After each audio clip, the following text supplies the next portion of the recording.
우리가 이 요한 1세의 말씀을 계속해서 우리가 나누고 있는데요. 우리 지난 주일날에 우리 함께 나눈 말씀을 우리가 잠깐 정리를 해본다면, 예수님을 믿는다는 것이 무엇일까요? 어떤 사람이 예수님을 믿는 사람일까요? 오늘처럼 주일이 되면 교회에 나와서 예배를 드리는 사람, 그 하나의 예수님 믿는 사람의 모습이라고 이야기할 수 있죠.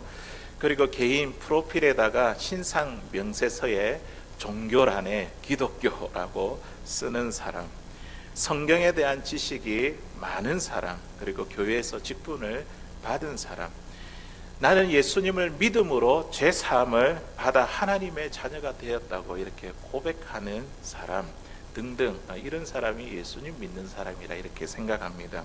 하지만 이 정도 가지고 예수님을 믿는 사람이라 하기에 부족하다고 사도 요한이 우리에게 이야기를 하고 있습니다.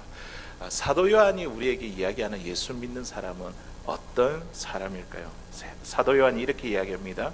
예수님과 진정한 사귐과 친밀한 교제가 있는 사람, 이 사람이 예수님 믿는 사람이다. 뭐라고요? 사도 요한이 어떻게 이야기한다고요? 예수님과 사귀고 예수님과 친밀한 교제를 나눈 사람이 진짜 예수님 믿는 사람이다. 사랑하는 성도 여러분, 저와 여러분들이 정말 진짜 예수님을 믿는 저와 여러분들 될 수 있기를 바랍니다. 주님과 교제하고 사귀고, 이게 우리가 예수님을 믿는 신앙의 삶입니다. 예수님께서 십자가의 죽음을 앞두고 제자들에게 아주 중요한 약속을 하셨습니다. 이제 떠나게 되니까 제자들의 마음이 얼마나 또 두려워하겠습니까? 이런 마음을 아시고 예수님께서 그들에게 이렇게 이야기하죠. 너희를 고아처럼 버려두지 않겠다. 내가 살아서 너희와 항상 함께 하겠다. 이런 약속을 하셨습니다. 요한복음 14장 18절과 19절에 있는 말씀 우리 같이 한번 읽어보도록 할게요. 시작. 내가 너희를 고아와 같이 버려두지 아니하고 너희에게로 오리라. 조금 있으면 세상은 다시 나를 보지 못할 것이로되 너희는 나를 보리니 이는 내가 살아있고 너희도 살아있겠음이라. 아멘. 예수님은 육신으로는 더 이상 우리와 같이 계시지 않으시지만 성령의 역사로 우리 가운데 오셨습니다. 성령의 역사로 예수님이 우리와 늘 함께 계십니다. 이 약속은요, 오순절 마가의 다락방, 우리 성령께서 임하는 그 사건을 통해서 이 약속이 이루어졌습니다. 우리가 예수님을 믿는다는 것은요, 그냥 막연하게 뚜렷이 알 수 없는 것을 가지고 믿고 이렇게 신앙생활하는 것이 아니라 성령을 통해서 내 안에 오신 그 예수님, 그분과 사귀고 친밀하게 교제하며 주님의 인도하심을 믿고 사는 것, 이게 이제 예수님을 믿는 것이죠. 이것이 바로 예수 믿는 사람에게 있는 축복이요 능력이 됩니다. 이러한 예수님과 사귀고 교제를 나눈다는 것이 우리에게요 말할 수 없는 큰 기쁨이 됩니다. 이게 우리 지난 주일날에 우리가 함께 나눴던 말씀입니다. 자, 오늘은요 우리가 예수님과 사귀고 친밀한 교제를 나누는 사람들에게 나타나는 중요한 특징이 있습니다. 우리가 예수님과 사귀고 또 예수님과 친밀히 교제한다면 그 사람에게 나타나는 중요한 특징이 있습니다. 그게 무엇일까요? 그것은 바로 오늘 말씀에 보니까 빛 가운데 살아갑니다. 어떻게 살아간다고요? 빛 가운데 살아갑니다. 오늘 말씀에 보니까 하나님이 빛이시고, 그리고 예수님은 그 빛, 하나님의 빛 가운데 계시기 때문에 우리가 주님과 사귀고 교제한다는 것은요 우리가 빛 가운데 사는 것과 같습니다. 오늘은 요한일서 두 번째 시간으로 예수 믿는 우리가 빛 가운데로 살아간다는 것이 무엇인지 오늘 주신 말씀을 통해서 함께 은혜를 나누기를 원합니다. 첫 번째로 빛 가운데 산다는 것은요 숨김없이 사는 삶입니다. 빛 가운데 사는 것은 어떤 삶이라고요? 숨김없이 사는 삶. 빛이 비추면 모든 것이 밝게 드러나게 되어 있다는 것이죠.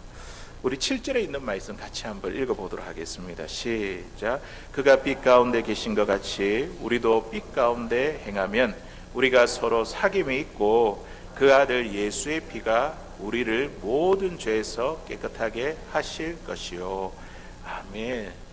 주님이 우리의 죄를 깨끗하게 해주신다고 약속하고 있습니다. 우리가 빛 가운데 살아가면 우리의 행실이 다 드러난다는 것이죠. 이 드러난 것을 보고 어떻게 해요? 주님의 피로 우리의 죄를 다 깨끗하게 해주신다고 약속하고 있습니다. 그러니까 빛 가운데 사는 것은요, 숨김없이 사는 삶입니다. 어떤 사람은 빛 가운데 사는 것이 죄를 안 짓고 사는 것이다, 이렇게 생각을 합니다. 아주 틀린 말은 아니지만 정확한 표현은 아닙니다. 빛 가운데 산다는 것은요, 내가 가지고 있는 죄와 허물을 숨김없이 드러내며 산다. 이것을 이야기를 합니다. 우리가 빛 가운데 살아가면요, 더러운 것이 없어지는 것이 아니라 우리 안에 있는 더럽고 얼룩진 것이 무엇인지 그 실체가 분명히 드러나게 됩니다. 내 안에 품고 있는 죄와 미움, 다툼, 시기, 질투 이런 등의 부정적인 감정과 문제들이 예수님이 비치는 그 빛 가운데에 낱낱이 숨김없이 다 드러난다는 것이죠. 어둠 속에 사는 사람과 빛 가운데 사는 사람, 이 두 사람의 차이가 무엇일까요? 그 사람이 죄를 지었느냐, 죄를 짓지 않았느냐, 이것이 아니라 그 사람이 죄와 허물을 드러내는가, 아니면 감추고 숨기며 살아가는가, 이 차이라는 것이죠. 우리가 예수님과 사귀고 친밀히 교제하는 그런 삶을 살아가려면 반드시 우리 가운데 이 문제가 해결이 되어야 합니다. 자신의 죄와 허물을 빛 가운데 다 드러내야 한다는 것이죠. 우리가 주님과 사귀고 친밀한 관계 가운데 있기를 원한다면요, 우리는 나의 죄와 허물을 드러내고 살겠다는 그런 결단이 우리 가운데 있어야 합니다. 그런데 우리가 예수님을 믿는 사람들 가운데에 도대체 속을 모르겠는 사람들이 있습니다. 자신을 전혀 드러내지 아니하니 그 사람이 어떤 삶을 살아가는지 도무지 알 수가 없습니다. 빛 가운데 살아가는지 아니면 어두운 가운데 살아가는지 알 수가 없습니다. 나에 대해서 숨김없이 드러내는가? 주변 사람들이 나에 대해서 잘 알고 있는가? 만일 그렇다고 한다면 그 사람은 빛 가운데 사는 사람입니다. 그런데 주변 사람들이 나에 대해서 아무것도 아는 것이 없고, 그렇다고 한다면 나는 지금 어두운 가운데 있는 것이죠. 내가 얼마나 문제가 많은지, 내가 얼마나 많은 죄를 가지고 있는지, 나의 약함과 아픔과 문제를 드러내고 우리는요, 이 어두운 가운데서 빛으로 나와야 될 줄로 믿습니다.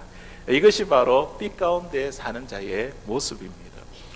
누가복음 18장에 보면 예수님이 바리새인과 세리의 기도를 통해 빛 가운데 살아간다는데, 이건 무엇인지 우리에게 잘 가르쳐주고 있습니다. 먼저 우리가 바리새인의 기도를 한번 보실 텐데요, 누가복음 18장 11절과 12절에 있는 말씀 우리 같이 한번 읽어보겠습니다. 시작. 바리새인은 서서 따로 기도하여 이르되, 하나님이여, 나는 다른 사람들 곧 토색, 불이 가늠하는 자들과 같지 아니하고 이 세리와도 같지 아니함을 감사하나이다. 나는 일해에 2번씩 금식하고 또 소득의 11조를 드리나이다 하고. 아멘.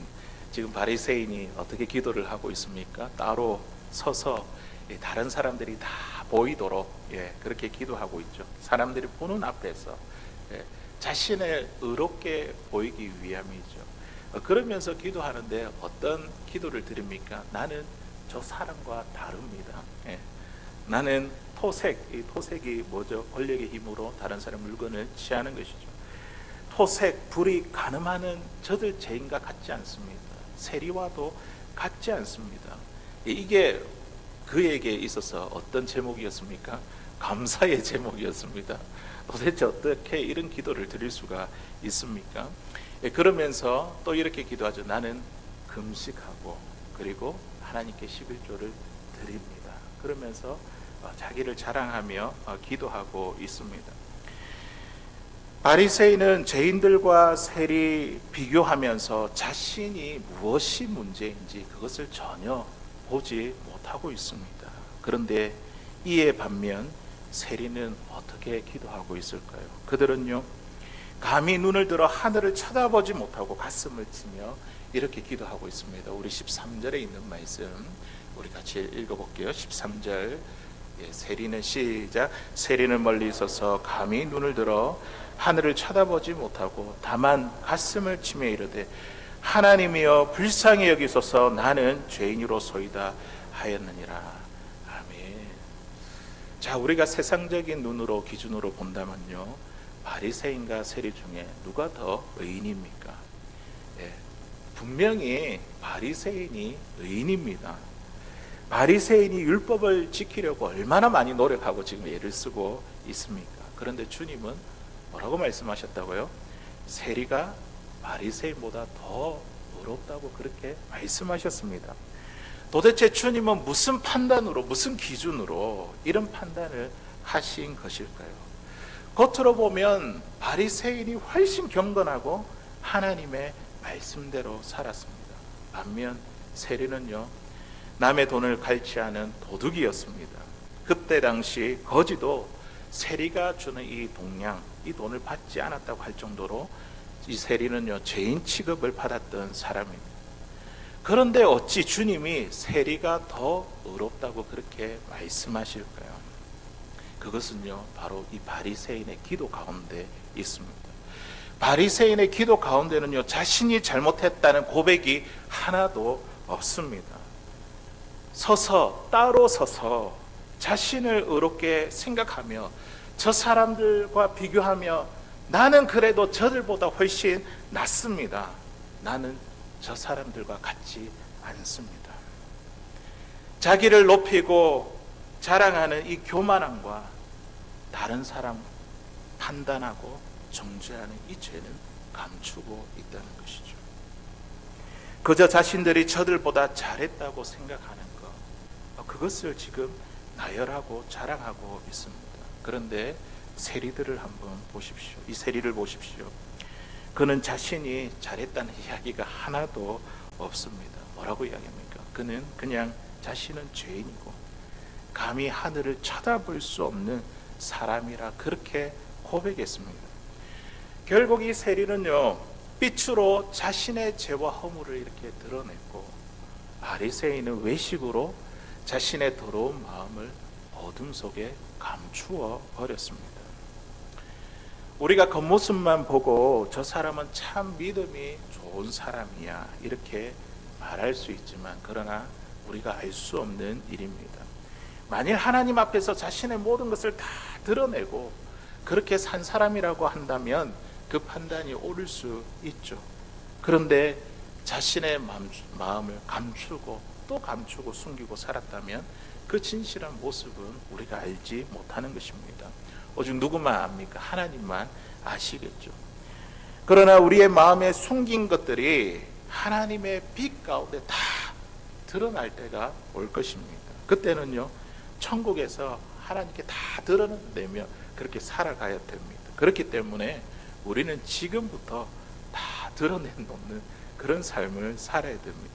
지금부터 하나님의 빛 가운데 우리 자신을 드러내며 살아야 됩니다. 누가복음 15장에 보면 우리가 잘 알고 있는 탕자 이야기가 나옵니다. 둘째 아들 이 탕자는요, 아버지의 재산을 다 말아먹은 아버지 마음의 근심 덩어리 아들이었습니다. 그런데 그 아들이, 그 둘째가, 탕자가 돌아왔습니다. 탕자는 더 이상 아들이라는 이 대접을 원하지 않았습니다. 자신이 없었습니다. 그래서 아버지에게 자신이 그냥 품꾼들 중에 하나로 써달라고 아버지에게 돌아왔습니다. 그때 아버지는 무엇을 보았을까요? 다른 것 보지 않고 다시 돌아온 것으로만 기뻐하면서 자녀의 지위를 회복시키고 거기에 큰 잔치를 벌였습니다. 그런데 이때 문제가 발생했죠. 큰 문제가 생겼습니다. 이때 그 문제는 바로 큰 아들이었습니다. 큰 아들은 그동안 아버지와 함께 살면서 아버지에게 잘하고 아버지의 재산도 잘 관리했습니다. 그런데 지금 큰 아들의 마음이 다 뒤집어졌습니다. 아버지가 동생을 위해 소를 잡아준 것, 소를 잡아서 잔치를 벌린 것, 여기에 대해서 얼마나 크게 화가 났는지 모릅니다. 성경에 보니까 분노하여 이렇게 돼 있더라고요. 아버지 어찌 이럴 수가 있습니까? 나는 그동안 아버지께 충성을 다해왔는데 저를 위해서는 염소 새끼 한 마리도 안 잡아주시더니 방탕한 이 동생이 돌아왔는데 어떻게 소를 잡아줄 수 있습니까? 예. 큰아들은 아버지에게 분노하며 자신이 잘못한 것이 하나도 없다고 생각했습니다. 그런데 우리가 가만히 보십시오. 하지만 지금 아버지를 가장 힘들게 하는 사람이 누구입니까? 작은 아들입니까? 큰 아들입니까? 네, 큰 아들이죠. 아버지의 속을 가장 힘들게 하는 사람, 아버지를 가장 이해하지 못하고 있는 사람이 바로 큰 아들입니다. 그런데 자신은 아무것도 잘못한 것이 없다고 생각했습니다. 큰 아들은요, 아버지와 진정한 사귐이 없었기 때문입니다. 아버지의 마음을 정말 잘 아는 아들이 아니었습니다. 그러니까 큰 아들은요, 빛 가운데로 나아가지 못했습니다. 그러니 동생을 용서하지 못하고 동생을 받아들이는 아버지를 미워하고 분노하는 더러운 마음, 이 마음을 그 스스로를 볼 수가 없었습니다. 아마 누가 큰 아들에게 당신의 잘못도 크다 이렇게 이야기하면 멱살 잡고 이렇게 싸울지도 모릅니다. 하나님은요, 우리에게 죄를 얼마나 많이 지었는가 여기에 관심이 있지 아니하시고 우리 죄를 얼마나 솔직하게 드러내느냐 여기에 관심이 있으십니다.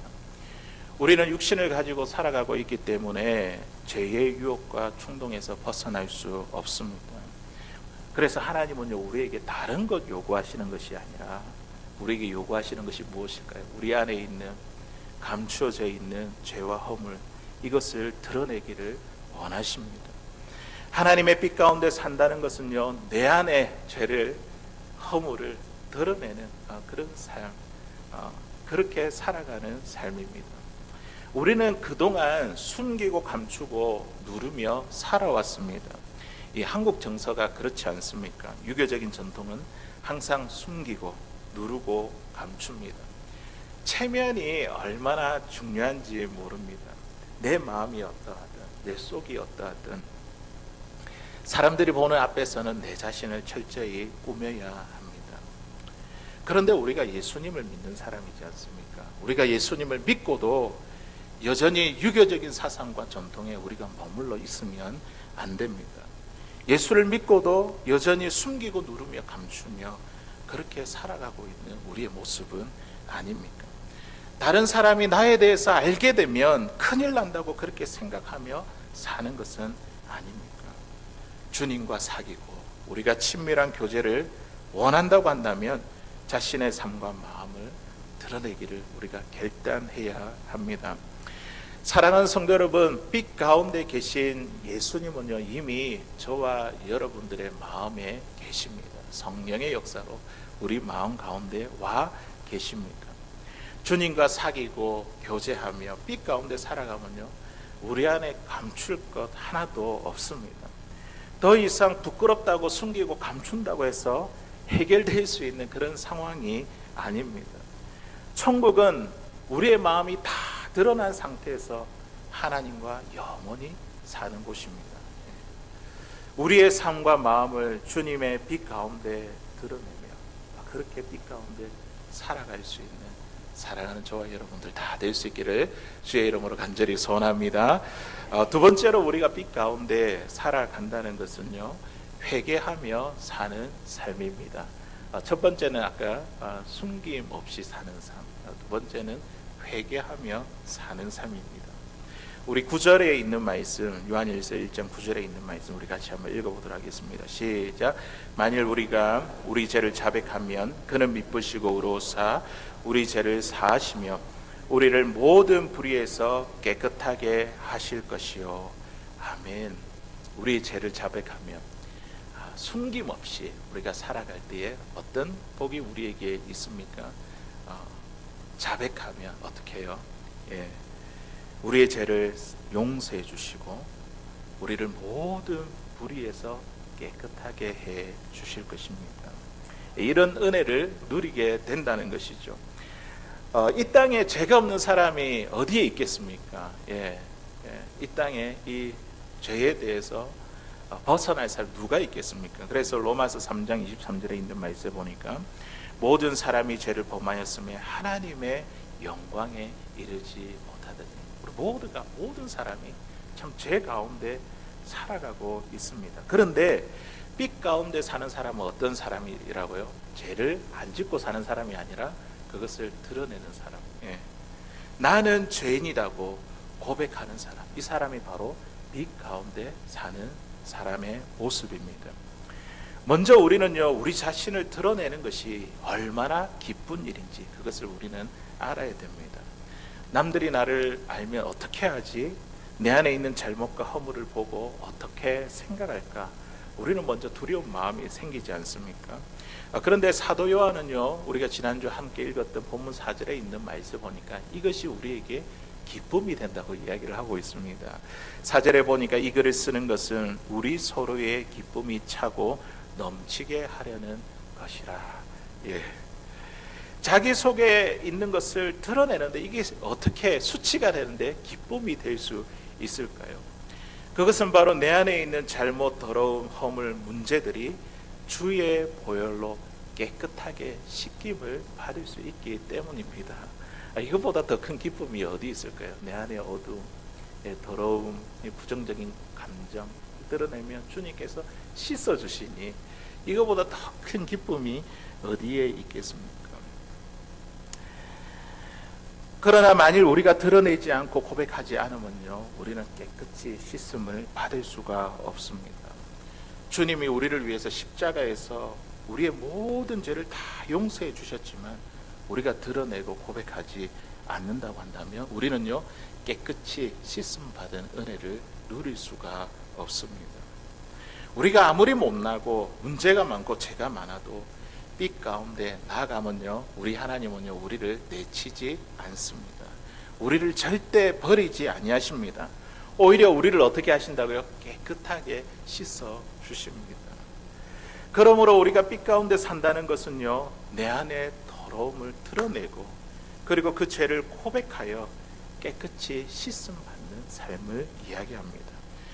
죄 씻음 받은 이 은혜 때문에 우리 마음에 기쁨이 충만하게 된다는 것이죠. 하나님은 아주 단순하고 간단하게 회개를 말씀하셨습니다. 오늘 말씀 보니까 만일 우리가 우리 죄를 자백하면, 잘못했으면 잘못했다고 고백해라는 거죠. 아주 간단하게, 단순하게 회개를 말씀하셨습니다. 하나님, 제가 잘못했습니다. 이것이 저의 죄입니다. 주님, 용서해 주십시오. 이렇게 우리가 말로 회개하는 것.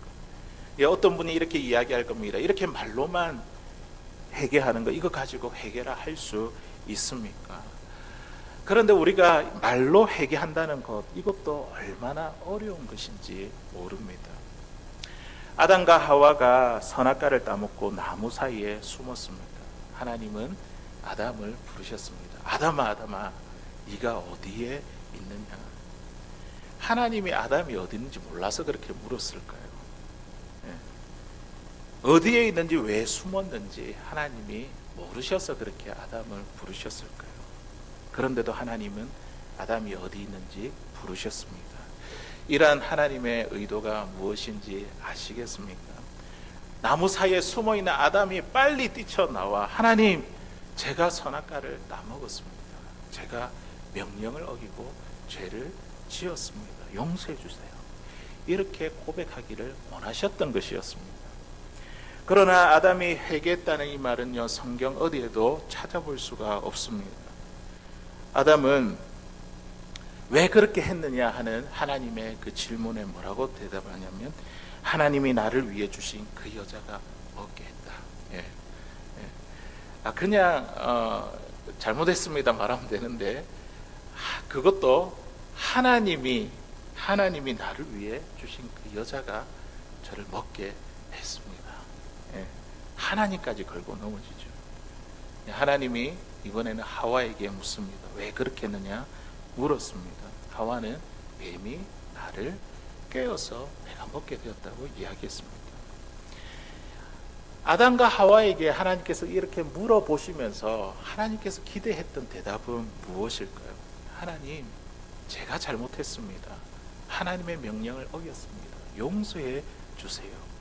이런 고백이었습니다.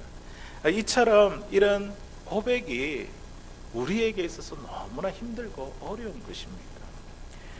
우리가 부부싸움을 하고 난 다음에 내가 잘못했어 이렇게 금방 말이 나옵니까? 예. 우리 성도님들 가운데 금방 그런 고백이 나오시는 분이 계십니까?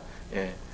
분명히 자신이 잘못한 것을 알면서도 선뜻 내가 먼저 잘못했다 이렇게 말하기가 참으로 어렵습니다. 자신의 잘못을 시인할 때도 그냥 내가 잘못했어 이렇게 이야기하면 되는데, 이렇게 이야기하죠. 그래, 나도 잘못한 것이 있지만 너도 그렇게 하면 안 돼. 그렇게 이야기를 하죠. 그러면서 싸움이 더 커지게 됩니다. 자신의 잘못을 시인하고 고백하는 일은 정말로 힘들고 어려운 일이라는 거죠. 그런데 우리가 하나님의 빛 가운데 나아가면요, 내가 어떤 사람인지 보이게 됩니다. 내 마음에 성령님이 계시잖아요. 밝혀주시잖아요. 근심하면 내 마음에 뭔가 있는 것이죠. 내가 무엇을 잘못했는지 나의 죄와 허물이 다 드러나게 됩니다. 그리고는 나의 죄와 잘못을, 허물을 시인하고 고백합니다. 이렇게 하면 어떻게 해준다고요? 우리 하나님께서 우리의 죄를 용서해 주시고 깨끗하게 해주십니다. 사울과 다윗의 차이가 바로 이것입니다. 하나님은 사울에게 아말렉이라는 이 대적을 칠 때에 살아있는 모든 것을 다 죽이라 이렇게 명령하셨습니다. 그런데 사울은 어떻게 했습니까? 전쟁에서 승리한 후에 아말렉에 있는 그 왕 아각을 살려들고 포로로 데리고 왔습니다. 그리고 소떼와 좋은 소떼와 양떼를 끌고 왔습니다. 사무엘이 이 소들과 양들의 울음소리를 듣고 사울에게 이 소리가 무엇이냐라고 이렇게 질문을 했습니다. 물었습니다. 그때 사울이 제가 불순종했습니다 이렇게 말했다면 그에게 살 길이 있었을지도 모릅니다. 그러나 사울은 어떻게 이야기합니까? 백성들이 하나님께 제사 드리기 위해 좋은 것들을, 좋은 양과 소들을 데리고 왔습니다. 끝까지 사무엘이 추궁을 하니까 이번에는 뭐라고 이야기하냐면 백성들이 두려워서 그랬다며 이 사울은요 끝까지 변명했습니다. 사무엘은 사울에게 잘못했다고 고백할 수 있는 기회를 여러 번 주었지만 둘러대고 변명했을 뿐 자신의 죄를 고백하지 않았습니다. 결국 하나님은 이 사울을 버리셨습니다. 하나님이 회개할 기회를 주셨는데도 회개하지 않으면 여전히 우리는 어둠 가운데 사는 것이라는 것이죠. 이에 반해 다윗을 한번 보십시오. 다윗은요 사울보다 더 큰 죄를 지었습니다. 부하의 아내를 간음하고 그것도 모자라 충성스러운 이 부하를 죽이기까지 했으니 이 다윗은 정말 죽어 마땅한 사람이 아닙니까? 그러나 나단 선지자가 다윗에게 와서 당신이 바로 그 죄를 지은 사람입니다 이렇게 이야기했을 때에 다윗은요 그 자리에서 무릎을 꿇었습니다. 신하들이 다 보는 앞에서 자기의 죄를 고백했습니다. 그뿐만 아니라 다윗은 그것을 가지고 시로 적었습니다. 그냥 말로 하는 것과 글을 남기는 것, 이거는 엄청난 차이가 있는 것이죠. 다윗은 바세바와 간음하고 난 후 피눈물 나는 이 회개를요 이렇게 시로 남겼습니다. 그 시편이 시편 51편이 대표적으로 유명한 시편이지 않습니까? 정결한 마음 나에게 주옵소서. 시편 51편 이 다윗의 회개이시죠. 자신만이 아는 이 은밀한 죄를 참 숨기고 싶지 않을까요? 드러나면 수치가 드러나 부끄러운데 다른 사람에게 알려지면 체면도 서지 못할 텐데 참 자존심 상하는 일일 텐데 불편한 게 아닐까요? 어떻게 생각하세요? 그런데 오늘 사도 요한은 정반대라 이야기하고 있습니다. 그렇게 빛 가운데로 나아가니까 다윗의 죄가 어떻게 해요? 깨끗하게 용서함을 받았습니다. 죄에서 자유함을 얻게 되었습니다. 죄에 얽매이지 않고 더 이상 죄에 얽매이지 않고 하나님과의 관계가 회복되었습니다. 다윗의 마음에 죄로 인하여 근심되고 걱정했던 그 마음이 눌려진 그 마음 가운데에 그가 밝히고 드러내고 회개함으로 그의 마음에 기쁨과 즐거움이 충만하게 되었습니다. 하나님은 이런 다윗을 향해 뭐라고 말씀하시는지 아십니까? 내 마음에 합한 자다.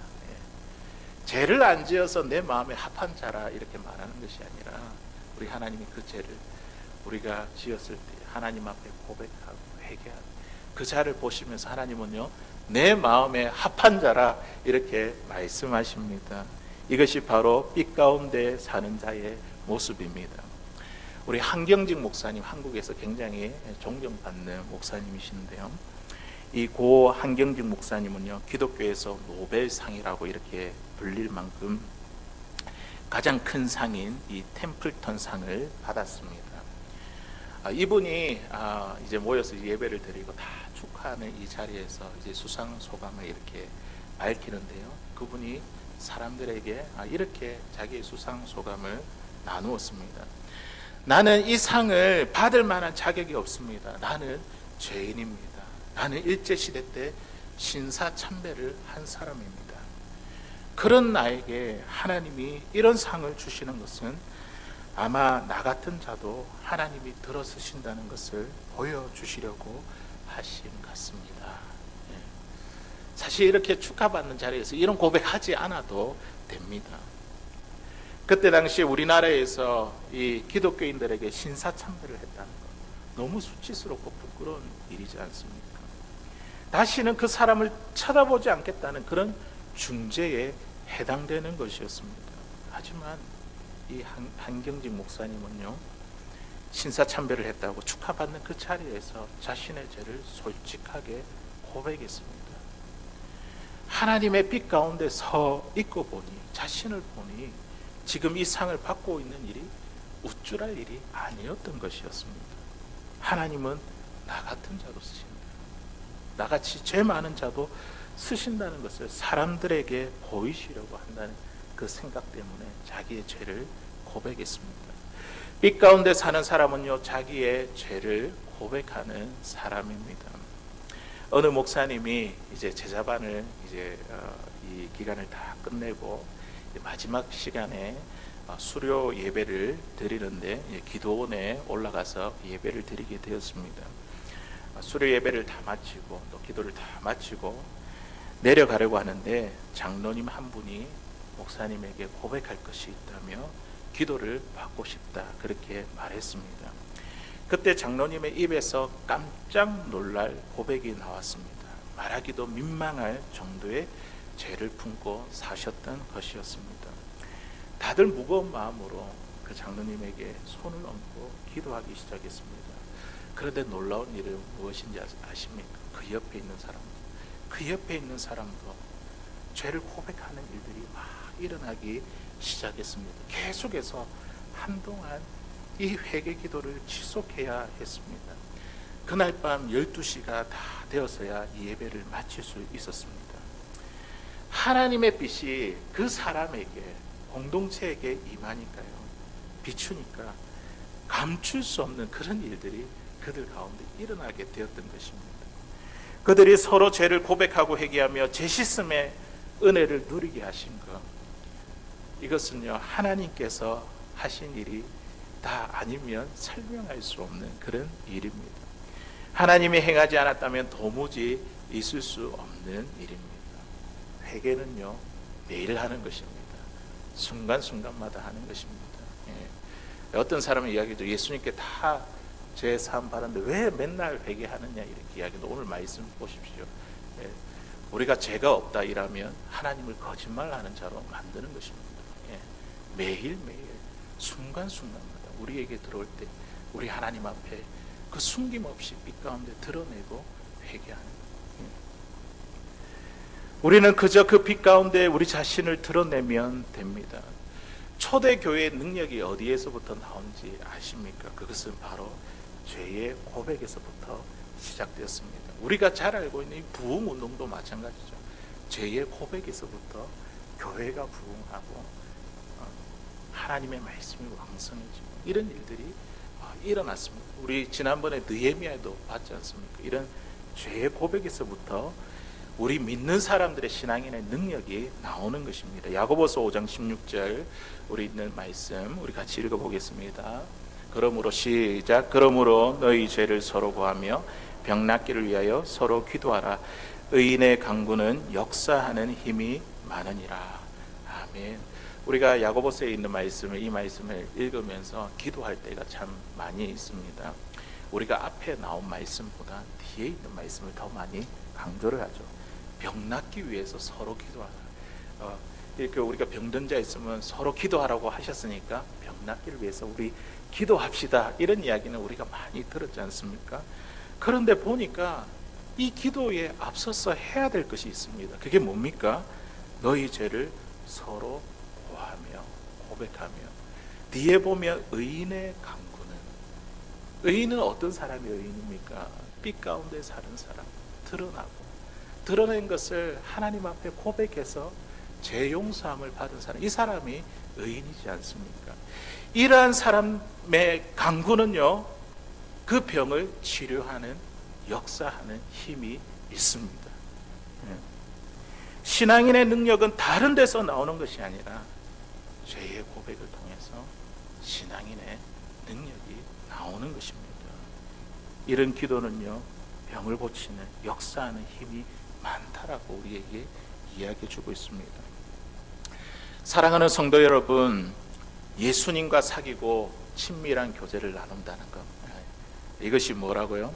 우리가 빛 가운데 살아가는 것입니다. 오늘 말씀을 통해서 우리가 빛 가운데 살아가는 것은 무엇이라고요? 우리가 두 가지를 이야기했죠. 숨김없이 사는 삶, 다 드러난다. 빛 가운데 있으면 죄를 안 짓는 것이 아니라 내 죄가 다 드러나는 삶. 그리고 두 번째는 어떤 삶이라고요? 다 드러나면 어떻게 해요? 그거를 고백하고 회개하는 삶. 이것이 바로 빛 가운데 살아가는 사람들의 모습입니다.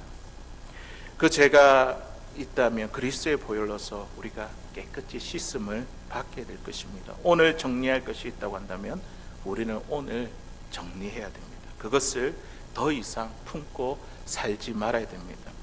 내 마음을 다 열어 보이고 살아도 아무 문제가 없는 그런 삶을 살 수 있도록 우리가 기도할 수 있기를 바랍니다. 주님이 우리 안에, 우리가 주님 안에 거하는 이 빛 가운데 살아가는, 이번 한 주 동안 이 빛 가운데 우리가 살아가는 저와 여러분, 우리 모두가 될 수 있기를 주의 이름으로 간절히 소원합니다.